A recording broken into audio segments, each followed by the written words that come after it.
Well, I have with me my guest for the morning, the Deputy Minister of Communications, Nenyi Georgianda, is here. Good morning to you. Good morning to you, sir. He's a member of Parliament for Ewutu Senior West constituency as well. And we also have Al-Hassan Suhini, Member of Parliament for Tamale North. Good morning, Al-Hassan. How's your weekend? How's the Ramadan going? Alhamdulillah, Roland. Good morning and thanks for inviting me. God bless you. Ghana card, the National Identification Authority, they said they're starting from today, the issuance of the Ghana card. First, they would have to start the registration. We'll start with some privileged few sectors, institutions and individuals. The president already has a card, so we'll go on subsequently with other members of the presidency, and then we'll go to the judiciary, the legislature, and of course the two of you will be captured. The security services subsequently will follow, and that's a good thing. Let me start with you, Georgianda. This whole initiative is starting in earnest after periods of postponement, but the good thing is it's starting in order for us to have that inclusive nature of having everybody registered, getting to identify where somebody is, when somebody came into being, where that person is located, etc. All part of the effort to ensure that we're all included in how we attract, where we are, and broaden the scope. Yeah, thank you very much, and good morning to your viewers, and good morning to my brother.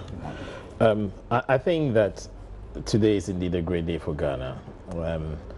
It's a great day primarily because this is one of the key campaign promises that the NPP had campaigned upon.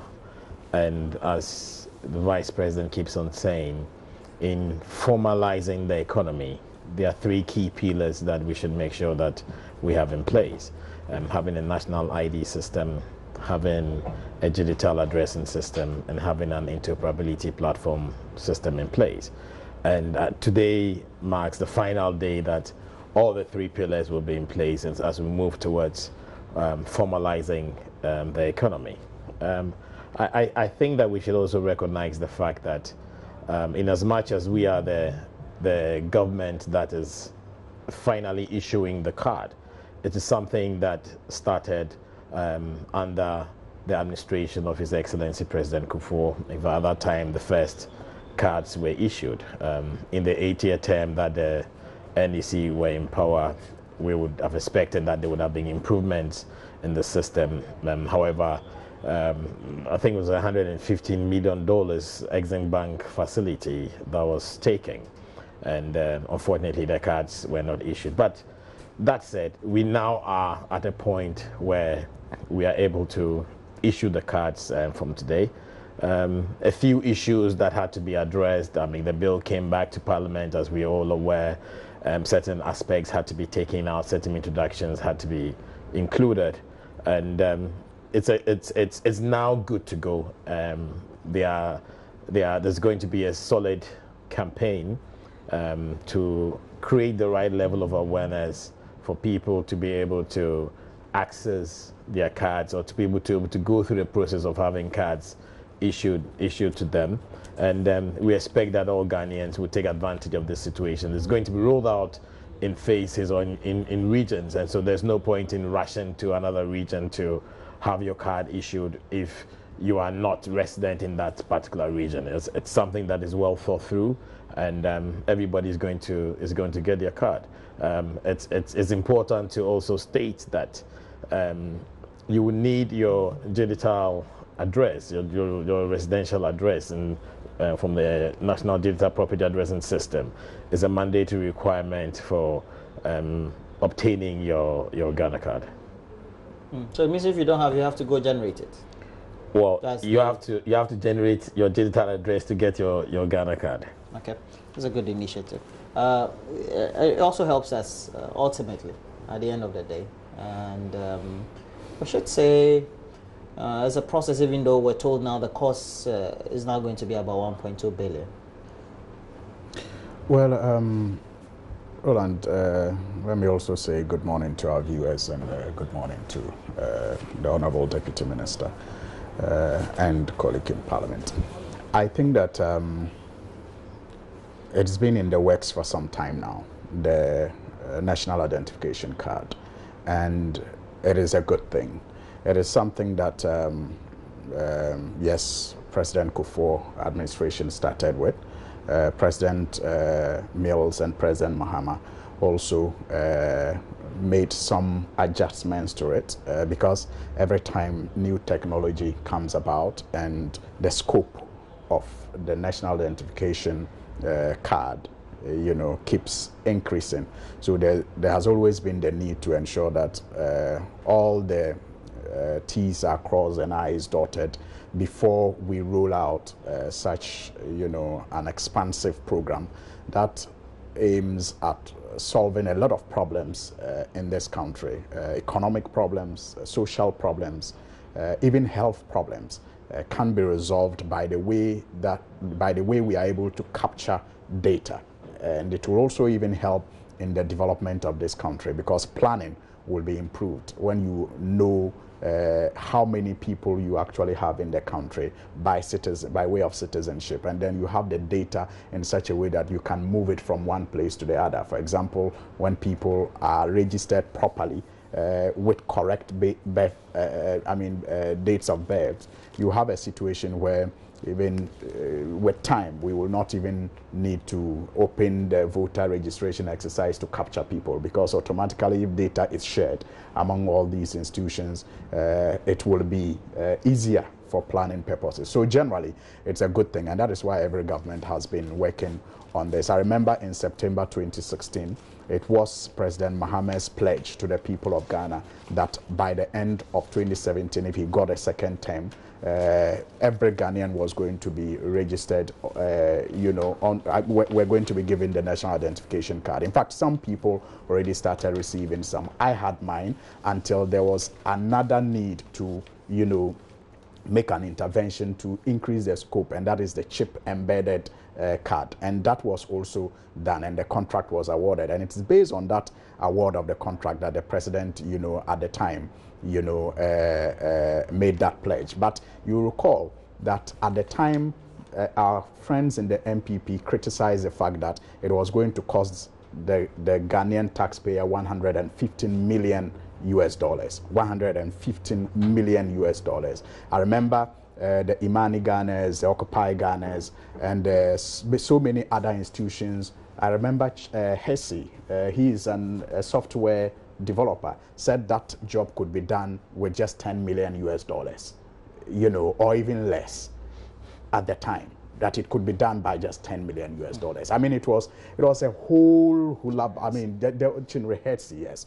The discussion. Yes, his organization is Soft Tribe. Soft Tribe, fantastic. I recall listening to him, I think on City FM, where he said that it could be done by just using $10 million at the time. Occupy Ghana and others joined in that. Please. Occupy Ghana didn't. Members of Occupy Ghana. Members of Occupy Ghana. So then I don't remember a statement, yes, from Occupy Ghana, but I know that members of Occupy Ghana joined in that discussion. Please, can I go on? Can I go on? You need to correct but that. members of Occupy Ghana, they are members of Occupy Ghana. I don't believe that. Let's not believe about the point. That's fine. But Imani and others were all on the fact that it could cost less. $115 million at the time. Guess how much it's costing us today after all the review? 1.2 billion US dollars.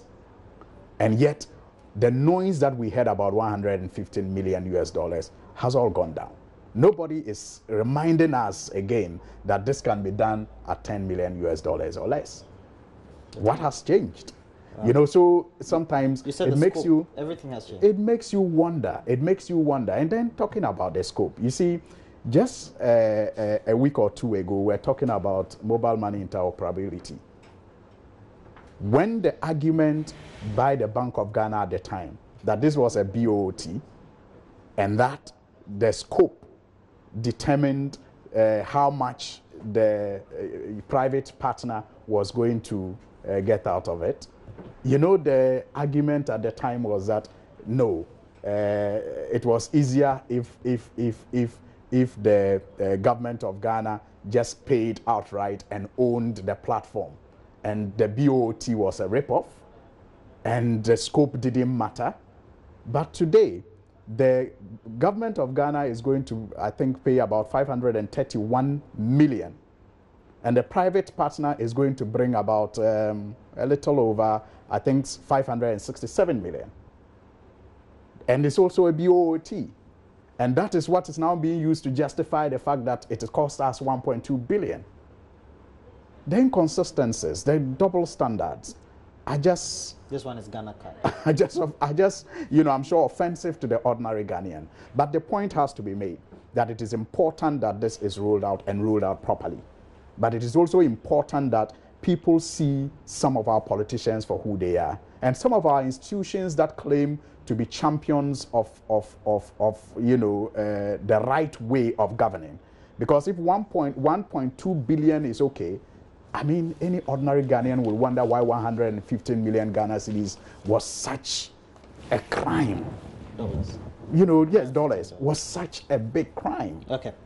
You get it. So I wish them well, but I think we need to further interrogate the figures, the cost. Contract, the cost. Because it is not just getting it right, but it is getting it at a reasonable cost and, you know, in an efficient manner. So I think with time we may have to interrogate the cost further. In altruism, what will be, after we've had the official rollout, everybody having a card and the database is what we want it to be, what will be the benefit for us as a country? Well, I think before I go into the benefits, I just want to react to one of the points that my good friend made when he was talking about the interoperability platform that the government has in place, and he was making reference to the scope.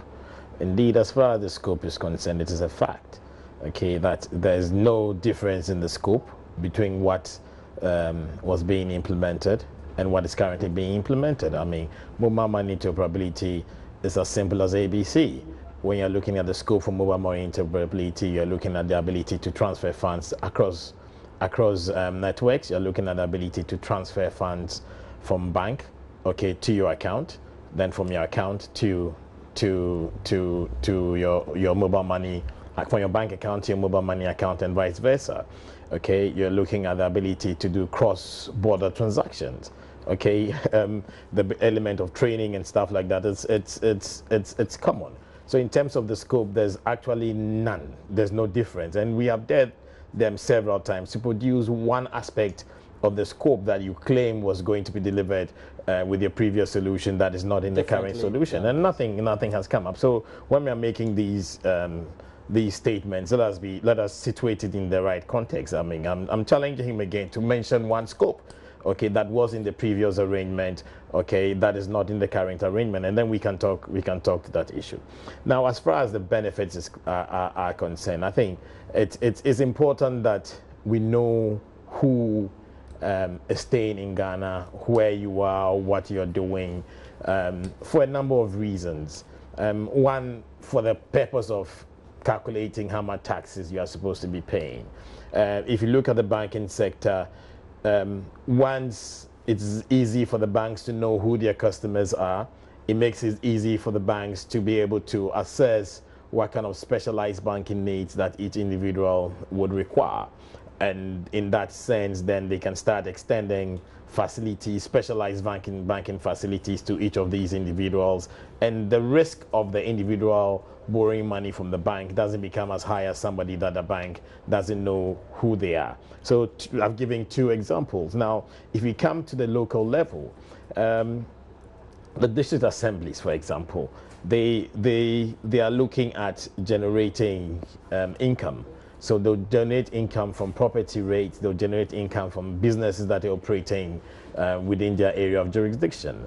And once they have details of the residential addresses linked to a particular human being, then it's easy for them to be able to generate some of these things. Now, the benefits of the Ghana card, beyond just the financial transactions or the tax aspect, there's also a portion on the wallet that aids travel. So, for example, I mean, I'm sure that right now, Suhini will confirm that if you go to Dubai, you have a smart card and you have a smart national card.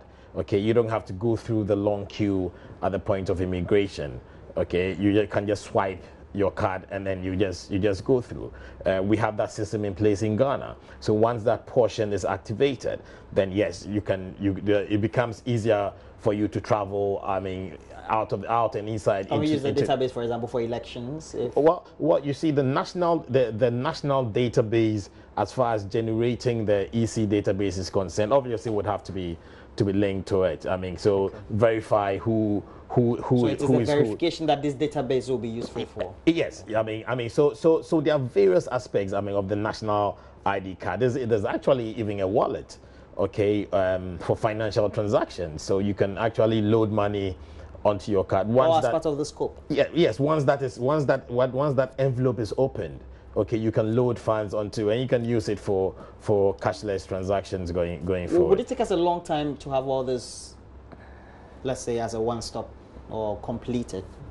Well, I don't think it should take a long time. I think by the end of the first term, I think by the end of the first term, we have made significant progress and in terms of formalizing the economy and making sure that Ghanaians and residents in Ghana benefit from so it's going to be for Ghanaians, those who are residents, so could be non-Ghanaians as well. Yes, it's for Ghanaians and people that are resident in Ghana. Okay, so when I say Ghanaians, I mean Ghanaians resident in Ghana and Ghanaians that are outside, and then you have people that are non-Ghanaians but are resident in Ghana. I mean the law makes that provision. People that are residents in Ghana are actually obliged to obtain a Ghana card whilst they are in Ghana. So, for example, we're going to have a mason. A mason will be captured. So even though it may not be in the formal tax system, could be tracked in such a way that whatever transactions that are received or he engages in will pay the needed taxes for it, because we have a lot of loopholes as far as that. You see, it will take a bit of time to be able to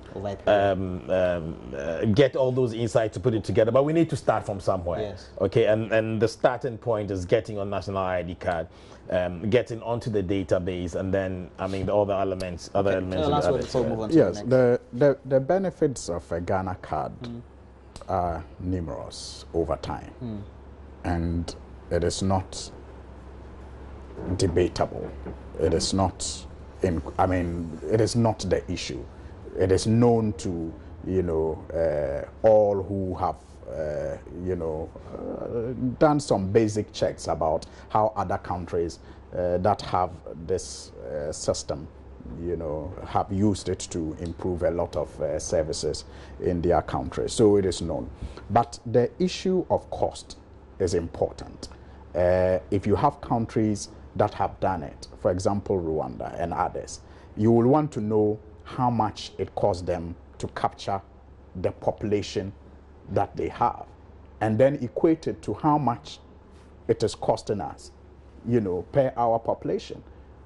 Some people are doing those checks, and Roland, you'll be amazed at the, quantum of money we seem to be throwing at this very good project. It is a good project nonetheless, but should we be throwing that much at it? I think it is important that we answer that question. And he talked about the interoperability and the fact that there is no difference. Roland, I don't want us to belabor this point. You are a journalist. Just do your independent checks at the GIPS, and they will tell you that eventually what has been rejected by Bank of Ghana through symptom is the ultimate. And that is why what has been launched is called phase 1. What has been launched is called phase 1 of the interoperability. So if it was in all, it wouldn't have been called a phase. It would have been the ideal thing. But what is launched is a phase. So it tells you that there will be upgrade. Now compare that to what was offered by Septem, and the GIPS people working at GIPS will tell you eventually that is where they will get, where the firewalls, the security systems will be improved, where the monitoring opportunity for Bank of Ghana will be better, and where even fraud and system congestions will be reduced or even eliminated. It is a fact known by the industry players.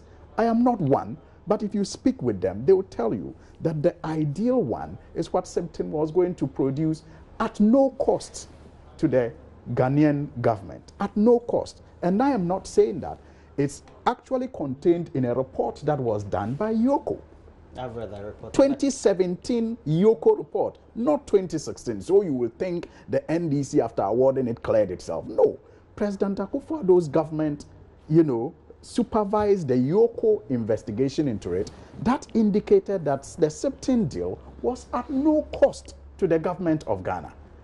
This time around, the government of Ghana, through the Bank of Ghana, has loaned 4.5 million, we are told, to the GIBS to implement $4.5 million. I mean, and yet we still want to do that, needless comparison. What we know is that this matter is at the International Court of Arbitration. And I just want the people of Ghana to follow it, dispassionately. Because you see, in the end, God forbid, because that is not what I wish for, if the ruling goes in the way of SIPTIN, the government of Ghana will pay them judgment debt. So I don't want a situation where in the future, God forbid again, SIPTIN wins this case, another government is in power and is compelled to pay SIPTIN judgment debt. And we will think that government is rather wrong without recourse to the actions that this government has taken today. Because if SIPTIN wins that deal, they will be entitled to judgment debt. If the MPP is no longer in power, don't think the government at the time that will be paying that judgment debt is responsible for the debt. Point made. It is this reckless conduct, as it seems to reveal, that will lead us to the situation where we'll have to pay that judgment. Can we move on? You wanted to clarify. If you clarify, he will clarify. I know. Roland, it's very important. Okay. Please. Add it to your Roland, next. just a minute. I beg you. If you had allowed me, like by now, I would have finished. I beg okay, you. while the table is hot. You will have no take. I just want to correct Please some. clarify. I just want to clarify some misinformation that is put out there. The $4.5 million, okay, for the current interoperability platform is for phase 1 and phase 2. Okay, that's the total cost of the 2 phases. Of the initial, for layout. For the entire program, for the entire solution to be in place. So it's not true that the phase 2 is going to cost something else. It's not true that the phase 2 is going to cost additional money. Okay, it is the entire process. Okay, now I also insist that there's no difference in the scope. Okay, there's no difference in the scope between what they were looking at for $1.2 billion and what we have deployed for $4.5 million. You made that point. Okay. Number 3, the fact that the government of Ghana is not going to pay directly from the consolidated fund. Consumers will pay. Doesn't mean that we shouldn't be interested in how much consumers will pay. Because at the end of the day, if we are passing on that cost to consumers, then it means that we are being insensitive. Okay, remember that this is a government that has come and introduced free SHS because we're saying that some of the parents are not able to afford education for their wards, which is extremely critical. Okay, so now if we are saying that we are going to remove the fees that they are paying, does it then make sense that the mobile money, the majority of the users in the mobile money bracket who are unbanked, okay, these people are normally the traders, the drivers, okay, the masons that you're talking about, the artisans, the youth. They are the core of the people that use mobile money. It was just 1 minute. Okay, and we have a responsibility to make sure that we give them the best solution at the best price. Okay. 30 seconds. No, the service charge. Roland, I promise you, 30 seconds. The service charge. No, he claims that 2.5%. He claims that they are so concerned about the persons who are going to use this, the barber, the market woman. Now, what we charge for mobile money has increased. Under the NDC SIPTIN deal, because they have called it the NDC because it was Bank of Ghana deal, but Dr. Baumia said it was the NDC. Now, under that deal, that he says would have put burden on these people, on the taxpayer, they were going to pay 1.5 service charge. Now they are paying 2.5% service charge. So who is burdening them more? It was going to be on top of what the telcos are charging. Okay, read the documents properly. Okay, the 1%. So what is being charged now? What's the difference? Sorry?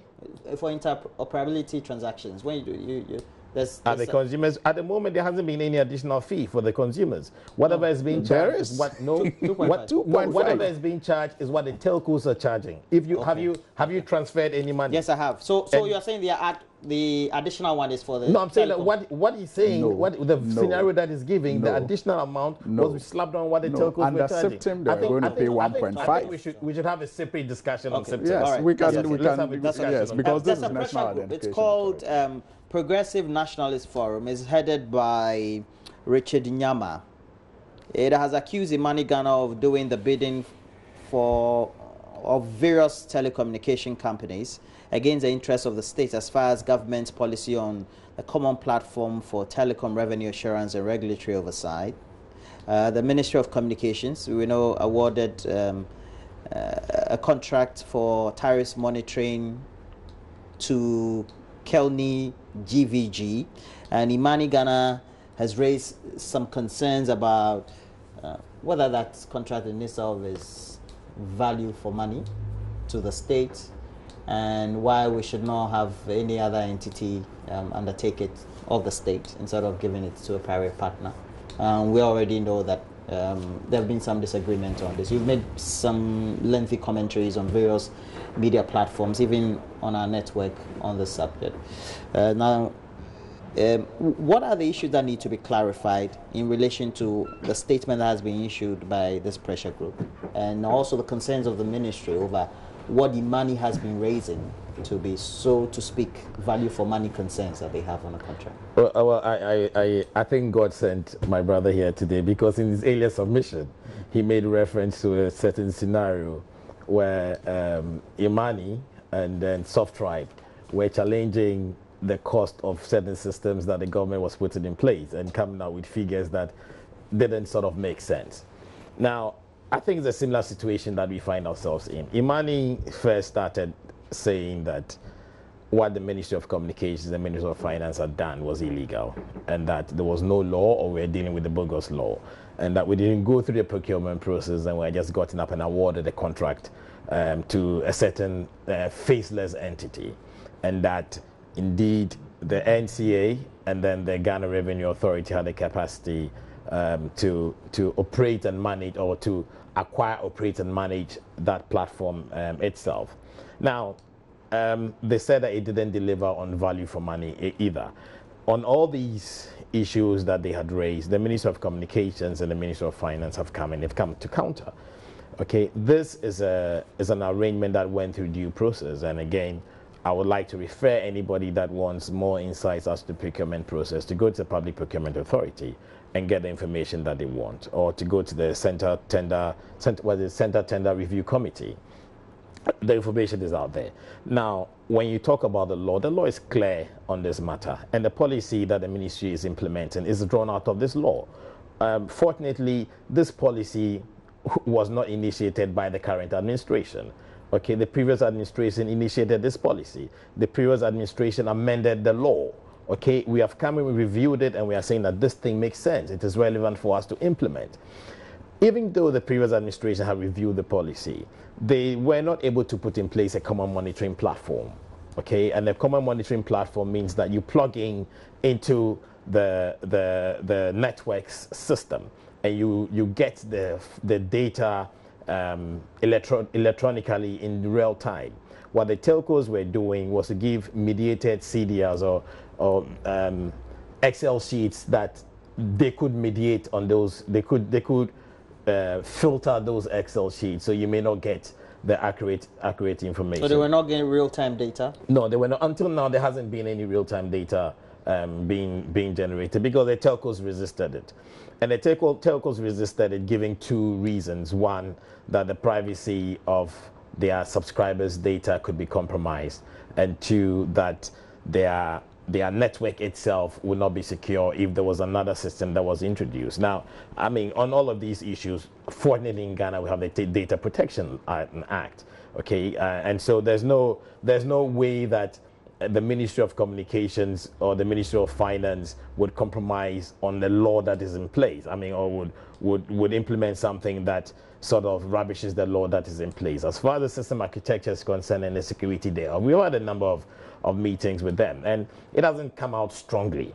Okay, now it is quite interesting, the position that Imani takes, and the fact that Imani keeps on shifting the goalposts whenever they come up with an issues, and you wonder what is Imani's motivation. If Imani's motivation is that this doesn't deliver value for money, with all due respect, you had a situation where with the previous arrangement, how much was being paid, how much is being paid with the current arrangement. You're looking at $2.6 million a month. Okay, for 2 solutions, that was traffic monitoring and revenue assurance.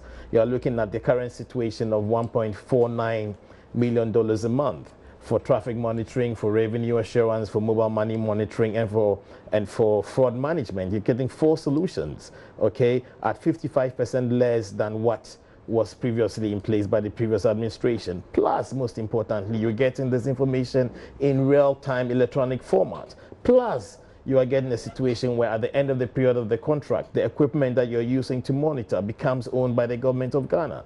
Now, we don't, let us state the facts. I mean, no business entity should be seen as an angel. I mean, yes, we have a relationship with them, we have a partnership with them, we respect them. Okay, but in Rwanda, okay, in the 2016-2017 budget statement, President Museveni, he declared that the telcos had cost the country $400 million in lost revenue in the previous year, and this is a fact that can be checked. Okay, if we take Nigeria, in 2016, an ad hoc committee of the National Assembly set up to investigate allegations of malpractices and fraud within the telecom industry declared that the Nigerian law guiding contract between telcos and the Nigerian music industry had violated to the tune of $500 million. I know in Liberia too they had raised it. Just a minute. In Zambia, okay, 2017, the Zambia Revenue Authority declared that it had finally been paid an equivalent of $10 million by one of the telcos in unpaid taxes and non-compliance of VAT returns. In Rwanda, in May 2016, the Rwandan Utilities Regulatory Authority fined one of the telcos $8.5 million for breach of its license obligations. In Nigeria in 2016, one of the telcos had to settle with the Nigerian government to pay a fine of $1.67 billion for failure to register 5.1 million SIMs. Now, let me latch on this. If 5.1 million SIMs were not registered on the network, it means that every revenue that these 5.1 million SIMs were generating, they were not going to get any visibility on it. Yeah. They were not going to get any visibility on it. Do you think that deliberately there are interested parties in this? And of course, they are interested parties. And the telecommunication companies also could be telling us that, well, they declare or it is in their interest to declare whatever revenues there are. Well, yeah, it is. I mean, if they are following the law, it is in their interest. But if there's a precedent of some of these telcos operating in other countries that have gone through this scenario, have gone through this experience, then of course, it would be foolhardy to expect government to sit down and rely 100% on the information that the telcos are going to give us. It's not necessarily about an issue of mistrust, but if we want information, it's our right to get information. There's a law that is there. Okay, I'm wondering why Imani is so interested in shooting down this arrangement. Okay, and on every issue that they raise. I mean, it doesn't work. The think tank. They fight on behalf of the ordinary person. Roland, if you're fighting 3 years ago, Imani was Roland. You were a member of Occupy Ghana, weren't you? Occupy Ghana is not Imani. And worked with Imani closely. No, I'm not. Listen, I beg you, don't misinform the public and the viewers. Occupy Ghana worked with Imani. Please. Let's get the clarity. As far as this issue is concerned, the issues that Imani has raised on value for money, the response is there. The issue that Imani has raised on the law, the response is there.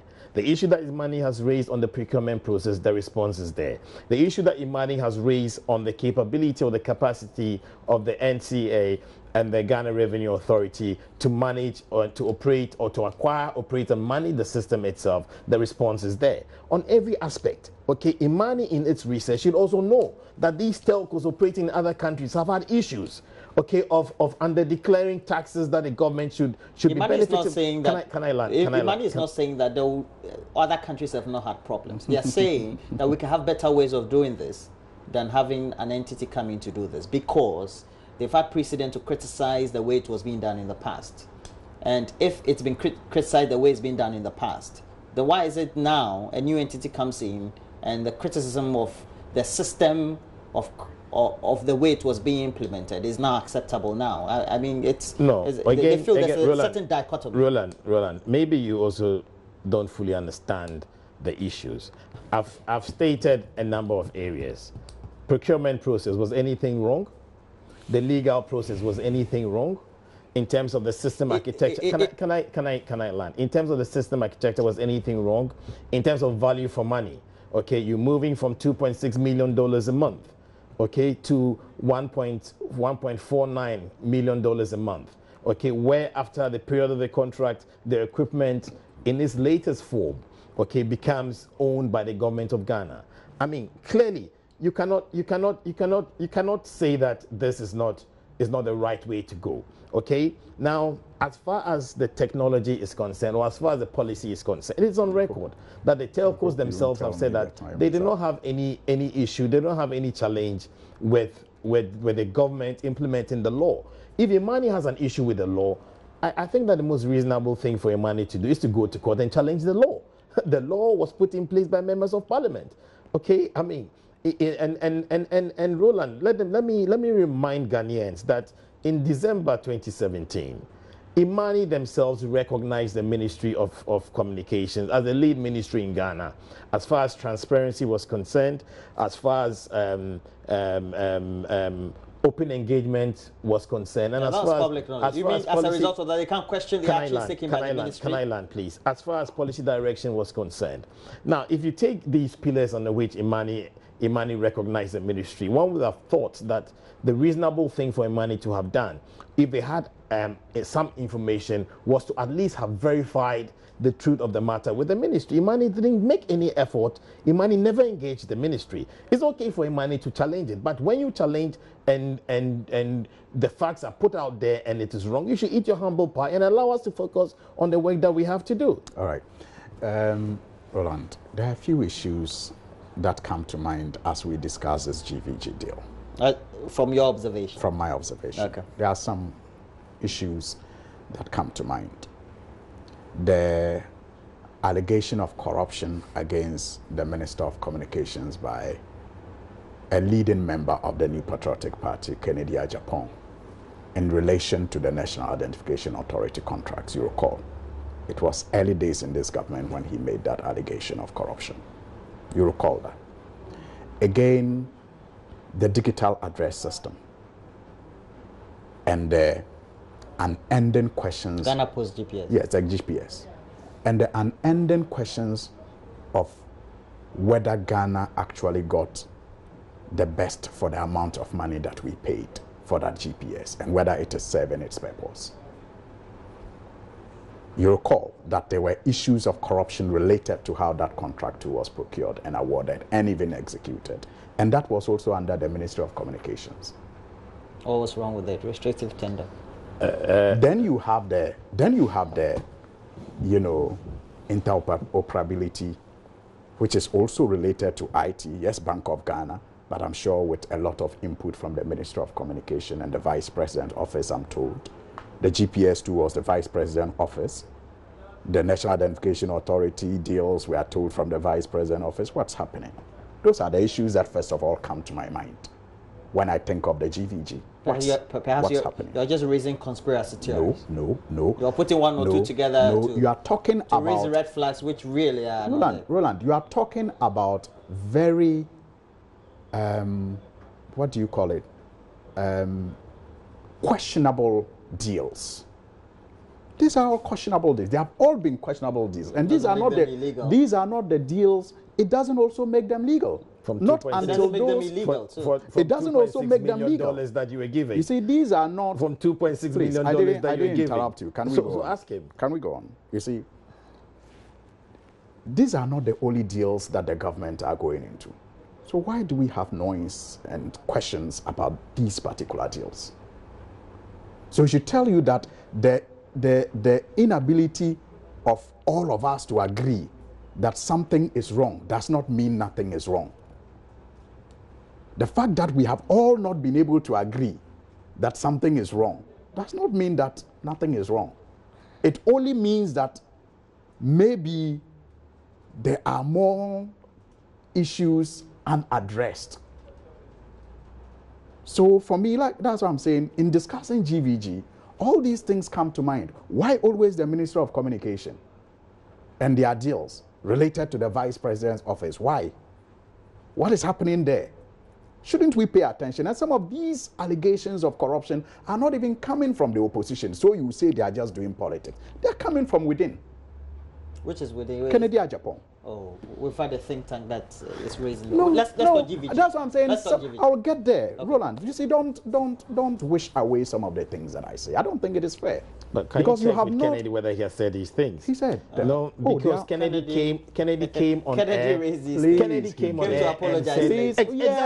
Yes, but he raised them. No, but if you do something, you come and apologize. I don't think. If the man says he was misinformed, I don't think. You cannot rely on that. I don't think you are helping. Make your case, I don't think you are helping this discussion. Yeah, but you know that the man withdrew those things. Then you are using that as a. But it doesn't also. It doesn't also just wish away the utterances that he's an inside person. Then say that he retracted. Listen, okay, put it in the right context. Listen, he was engaged by the party and told that he would damage the image of the party, and he loves his party. Come on, why, Roland? Why? Don't do that. You are in Ramadan. Don't do that. Of course. And you are telling this. You are saying that he was engaged by the party. We know that he was engaged. In fact, in one of his utterances, he said the president came to his house. He said so. Let's not make it in Japan. He said so. He says a lot of things. Yes, but he said it. You see, so when he says things that are against the NDC, we should take it serious. But the MPPO, he says things. Why? He says things. When it's against the NDC, we take it serious. When it's against the MPPO, Kennedy, he says things. That's not fair. So I'm saying that I think these are very legitimate issues that should come to anybody's mind when we talk GVG. Now, on GVG, what are the issues? The award of the contract. You recall, yes, I agree with him. The law was passed by the NDC government. The ICH license, Connect Clearing House license. When it was going to be awarded, you saw how competitive it was, Roland. It was open tender. 5 companies competed. Afriwave, Suba, in fact, GVG was in there. At some point, we were told GVG was owned by Suba. But it was keenly contested. It was open. This particular contract, how was it awarded? Yes, the procurement law allows sole sourcing. But we were told sole sourcing was wrong in this country just a while ago. That's restrictive. It's restrictive tendering. The procedure also is a bit different. It's different. Yes. Compared to sole sourcing. Yes, so it's restrictive, but you see, it is not open tender. It's restrictive and sole sourcing have very similar ingredients. It's not true. They have similar ingredients. It's not true. They may not be the same, but they have similar ingredients. They don't have any similarities. Do you understand? Now, that is what, those are some of the issues Imani is raising. Why restrictive? Why didn't you open it up? What value for money has been done? Again, the issue of ownership. Roland, you remember of GVG? You remember when Suba happened? When the Suba was in operation? Even when Afriwave finally won the contract, the ICH license contract. Afriwave, owners of Afriwave, owners of Suba, were out there defending their deal. Why is the Ministry of Communication defending this one for GVG? Where are they? Who are they? Isn't it intriguing? Who are they? Where are they? Why is it the Ministry of Communication that is defending this deal for them? Why? Are they some underground company? And when you look at, some of the things that Imani has brought up in relation to their website, the Imani their concerns office, are not to GVG. They are to the ministry. It's the ministry that's supposed to respond. If you ask. No, but GVG, it is also in the interest of GVG that doubts are not cast on their relationship with government. It's an international company, we are told. It's a Haitian company. So if there are reports about some fraudulent deals in Ghana, it affects their reputation. So they must be concerned. So you don't say that because Imani is directing its queries to the Ministry of Communication, GVG owners should not be interested in proving that they got this based on their merit and their capacity to deliver. So who are they? Where is GVG? And we have seen changing locations of the company address online and other things. Why? There's nothing untoward about that. I can relocate today, relocate tomorrow. Roland, the don't thing is do that. Are those Don't things do that. illegal? Don't do that. No, don't if I'm undertaking communication for that, don't do that. I will ask. It's not illegal. It's not untoward. It is not illegal, but it is suspicious. But if you're raising red flags, it doesn't make it But wrong. you see, yes, it is suspicions that lead to the determination of legality or illegality. If you don't have suspicion, there will be no basis to investigate anything. So don't wish away the suspicions. It is the suspicions that will make you investigate and find crime. So indeed, the ownership of GVG is something that I think ought to be addressed. We need to know who the owners are. Okay. And then, I mean, the talk of value for money again. Do we have any report on value for money? Has it been done? Have you done any audit? Have you asked? Do you have it? Have you asked? In all this discussion, if you have been talking about value for money, why Well, don't you put it out there? Why hasn't it been made public? Why hasn't it been put When out you there? go to the PPA, you can get all. You see, The again, Public Procurement Agency. again, Roland, GVG, I don't know when I talk about the identity. Is it still being owned by Suba? GVG has never been owned by Well, we're told that Suba bought it for 9 million. You remember? In the past discussions of this same deal. It can be true. Well, but you see, those people who were saying it are those now dealing with Suba GVG. bought the contract. Okay, Suhini, get your facts right. Okay, so Suba Okay. bought the contract Yes. from GVG. Yes. Okay, the same GVG that was not qualified under President Mahama to do those jobs with Suba. Who said we're not qualified? But we had the discussions. From where? No, those were. Are you quoting From where? public discussions? Yes, I'm quoting public discussions related to some people in government today who are championing this deal. Who? Do you understand? Who? GVG at the time we're told didn't have the capacity. By who? Suba didn't have the capacity. And that He's it was quoting great. media comment. It was great No, loot but and he's saying share. that by some people in government. And Yes. I'm asking him by Yes, who? yes. Mention Great one loot name. and share. MPP fanatics. Mention one name. It was determined that Suba and GVG were all the creation of John Mahama and his family to loot and share. That was the impression. Of course, Today, if it was- today the people, in fact, today the people, some of them who were criticizing it, are part of this GVG deal and defending it to the high heavens. Like who? No, Roland. Roland, with all due respect, okay, I think that he should name. You know, so you see, Roland, he's made a statement. Okay, he's made a statement. Look, it's fair. can we It's only progress? fair. Can we cannot be make doing progress? these kind of Can things. we make progress? You are the moderator here. Can we make okay, progress? he's So saying that you are taking people- over his job. You are taking over his job. So you see, the point I'm making is that they can tag Imani with whatever Please they wrap want to up. tag Imani with. I'm talking my time. On this particular score, I think Imani deserves a lot of commendation. I mean, they have proven. All right. Like the minister himself says, that indeed they can pat you on the back when you are doing Did well. you watch football over the weekend? They can pat you on the back when you are doing well, but they can also, like when they were doing well in 2017 with openness and all of that, but they can also take you on regardless of their relationship with you. Which On this score, part of I what think Imani is saying? I think that okay, they should is not. right. Every part of it hasn't been proven to be wrong. The ministry's position is that Imani has gotten it wrong. That is the ministry's position. It hasn't convinced me. All right. So don't think that the fact that. So I hear him say. I hear him say that. Did you watch? 2.6 million. Did you watch the You see, Real Madrid Liverpool match? I'm you see ending the the discussion. GPS. Did you watch the Liverpool Real Madrid match? The 2.6 billion that you were paying to Oh, my Afriwave goodness. and Look, Super look. for George mediated CDLs. I think that Okay. I think that you are clutching straws. Senior West. You are but clutching 1.5 straws. billion that is being Communications paid. You are clutching for straws. solutions. You are clutching on straws. Honourable, thank you.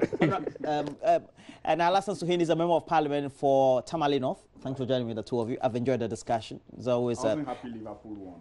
I mean, lost though. I am not a Liverpool fan. You are a fan of the EPL, right? You like a lot of the teams there. All right. So I know that this discussion will be ongoing. I know that Simmons, must be suspended. Salom Brantier of Imani, they will all be on the Super Morning Show this morning as well. We'll be talking on a number of issues. But please, we're taking a break.